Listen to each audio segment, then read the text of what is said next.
Hi everyone, in this video I will show you that how you can fix satisfactory game error. The installed AMD graphic driver has the known issues. I don't have the game, but trust me, I will show you the solution that will fix your issue.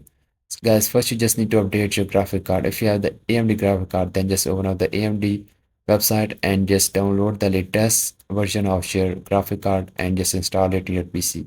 And then launch the game, see your problem is fixed or not. If your problem is not fixed, then just click on the satisfactory game, then just click on the gear icon, go to your game properties. Now here you will see the launch option. Now here just type the minus D3D11. And guys, once you type it, just close it and just play the game and your problem will be fixed. If not, then go to the gear icon, go to your game properties, and now here in the launch option, just type the minus and DX11.